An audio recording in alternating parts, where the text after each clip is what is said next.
Всем привет! Сегодня у нас на обзоре термостат фирмы GM. Вот его номер 96 14 39 39. Куплен он для замены на автомобиле Chevrolet Aveo в кузове T250.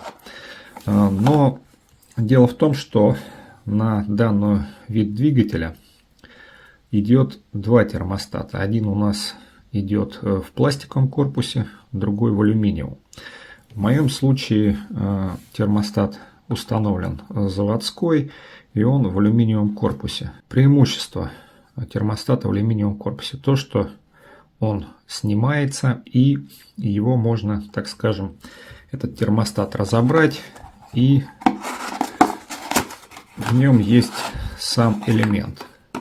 Вот так он выглядит, этот элемент, и его можно заменить. Дело в том, что если брать в сборе именно в алюминиевом корпусе, он стоит в районе 3500, а вот так вот, только один элемент, он стоит в районе 1000. Как бы разница ощутимая. Плюс еще нужно на этот термостат купить вот такой вот резиновый уплотнитель, который ставится вот сюда. Его нужно не спеша аккуратно одеть. Вот таким образом это кольцо одевается. Номер этого кольца, оно тоже я взял фирмы GM 94 58 05 30. Его можно заказать отдельно. Если вы купите термостат, который в пластиковом корпусе, соответственно, он подешевле, но они бывают часто ломаются в плане того, что корпус пластиковый, патрубки отламываются, сам корпус бывает лопается. Алюминиевый вроде бы как надежней, но в моем случае установлен алюминиевый, поэтому я решил все-таки заменить сам термоэлемент. Давайте попробуем его теперь рассмотреть. Видно, что 87 градусов. То есть это температура открытия клапана. С этой стороны больше каких-то надписей нету. Давайте посмотрим с этой стороны. На нижней части надписей тоже нет. На боковых тоже нет. Здесь вот есть какие-то цифры и буквы. Две буквы и две цифры. Что они означают, я не знаю. Также тут есть цветовой маркер. Что-то, видно, тестировалось. И также цветовой маркер есть вот здесь вот внутри. Внешне, в принципе, изготовлен неплохо. Самое главное, чтобы он нормально работал.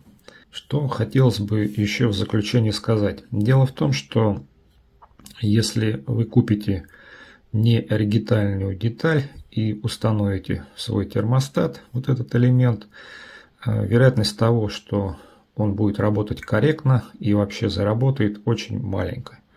Поэтому я не стал, так скажем, рисковать. Сразу купил вот эту оригинальную GM-овскую деталь, которая положено здесь устанавливаться именно по каталогу на мой автомобиль. Надеюсь, проблем не будет. В ближайшее время выполню замену этого элемента в термостате, потому что температура на данный момент времени зимою не поднимается выше 50 градусов. Соответственно, термостат все время открыт и идет охлаждение двигателя по большому кругу через радиатор. Это ненормально, такого быть не должно. У двигателя должна быть рабочая температура. Как здесь вот написано, термостат должен открываться при температуре 87 градусов.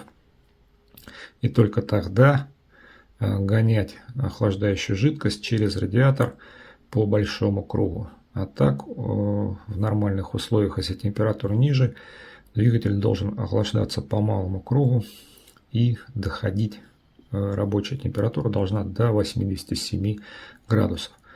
Так, в принципе, рассчитал конструктор, так и должно быть.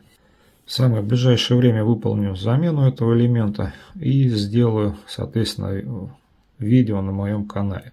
Поэтому подписывайтесь на мой канал, комментируйте. А на сегодня все. Пока-пока.